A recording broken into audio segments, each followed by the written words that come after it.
BRICS, a new gold-backed currency that could completely change the global economy and have a direct impact on your wallet through de-dollarization? That's what people are wondering. Let's break down BRICS together.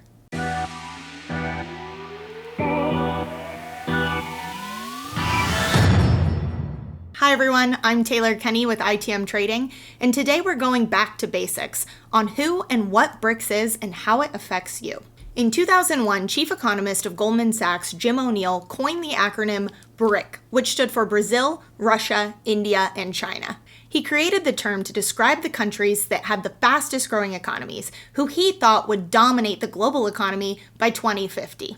It made sense for these countries to work together, and in 2009, the leaders of these countries got together in their first ever summit, and thus a true coalition was born. The summit was focused on mutually beneficial policies, specifically on strengthening positions of power within the world and economic growth. The next year, in 2010, South Africa joined this coalition, giving us the S on BRICS, making it the acronym that we know today. You could say that BRICS is an alliance, a group, a coalition, but they don't have any formal legal documents, and leadership is transferred every single year to a different country, one of the BRICS countries. This year, in August 2023, the summit is going to be held in South Africa, and I know the world is going to be watching. But let's pause for a minute on BRICS, and I promise we'll come back. But I think it's really important that in order to understand how, why, and what BRICS is doing, we need to really know who has been holding power so far and how it's impacted BRICS countries. Now, if you watched my video last week, I dove into the history of gold and the gold standard in the United States and specifically talked about the collapse of the Bretton Woods system in the early 1970s. After the US abandoned any kind of gold standard or gold-backed currency, there was serious concerns in the world about a global collapse of the economy. In 1975, the G6 was created, which was basically a forum for the most influential countries at the time who had similar economic goals to come together and make sure that a global recession was prevented through like-minded policy. This group originally comprised of France, the UK, the United States, Italy, Germany, and Japan. The next year, Canada joined, which made it the G7, which is the term that you're probably familiar with today.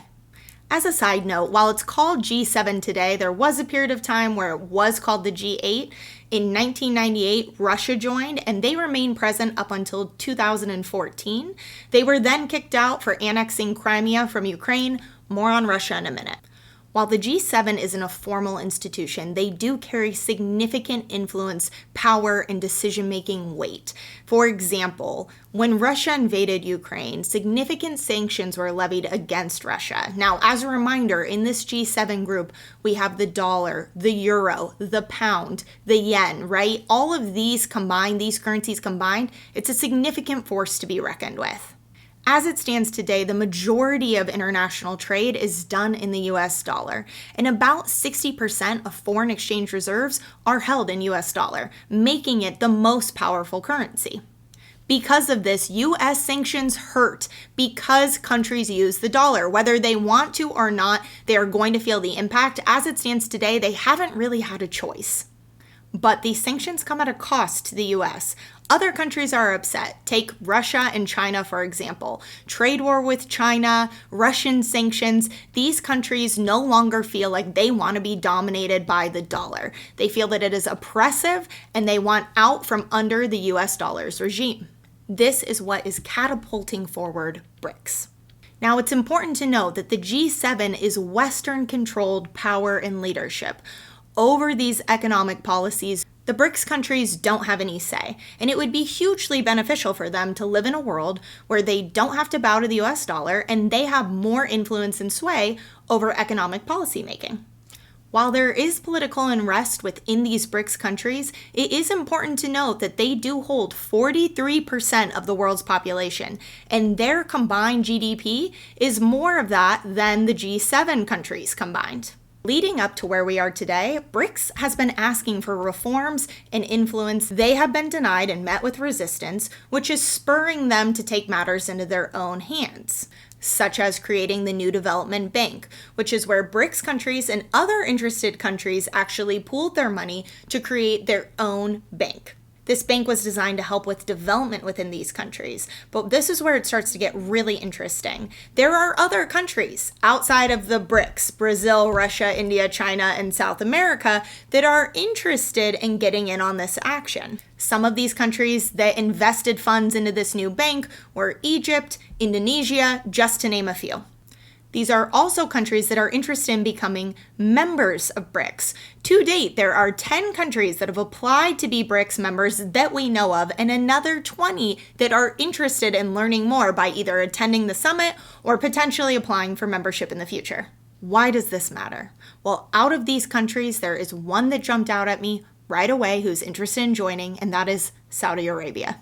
There's a lot to unpack here, and I'm going to save all of this for a future video, but right now I do think it's important to quickly touch on the petrodollar and how it impacts what's going on with BRICS. Simply put, the word petrodollar is a combination of the words petroleum and US dollar. It's not its own currency. It is really just a term that is used for when US dollars are used to purchase crude oil. This term came to be back in the early 1970s when Secretary of State Henry Kissinger and then Crown Prince Fahd of Saudi Arabia signed an agreement that stated that in exchange for U.S. economic and military aid, Saudi Arabia would make sure that all oil was priced at U.S. dollars. The other OPEC countries, OPEC standing for Organization of Petroleum Exporting Countries, which includes Iran, Iraq, Kuwait, Saudi Arabia, just to name a few, they all signed on as well. So all of these countries agreed that their oil would be sold exclusively in US dollars. I cannot emphasize enough how important this agreement was to the US dollar and where it is today. It solidified the US dollar and has continued to prop it up. Now, in recent years, there has been talk from Saudi Arabia of potentially leaving this agreement. They are interested in looking at other currencies. The problem is there hasn't been another currency. There has been no real other viable option.